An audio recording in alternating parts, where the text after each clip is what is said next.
сайн байна уу? Манай Ардэл болон Доо брендийн сормоос болон сормоосны цавуунууд ирсэн байгаа. Сормоосын дотроо натурал, дабл рап, капсулаш гэдэг маш олон төрлөөдтэй болно.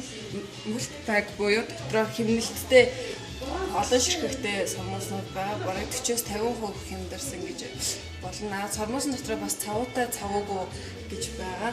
Ер нь дотроо өдөр тутамд хэрэглэнэ гэвэл натурал сормооснууд нь илүү тохиромжтой. Дабл апууд нь болохоор илүү өтгөн шивүү харагдуулах, сормоос болгосон юм шиг харагдуулах сормооснууд байгаа. Сормоосын дотроо бас дээд доод сормоос гэж байгаа. Дээр нь индивидуал буюу тусдаа өөрийнхөө сормоосыг тохируулж, сормоосыг нүдэндээ тохируулж өтгөн шингэнэ өөрөө тохируулж болох сормооснууд бас байгаа. За сормоосны цавуу гэх юм бол Ардэл сормоосын өөрийнх нь цавуу болох цавуунууд байгаа. Дундаа хар цагаан гэсэн өмнөдтэй шахдаг бас биерэн гэсэн хоёр төрлийн хэлбэр байгаа. Энэ тусдаа байдаг сормоосных нь цавуун бас хар цагаан гэсэн хоёр төрлийн өнгөтэй байгаа.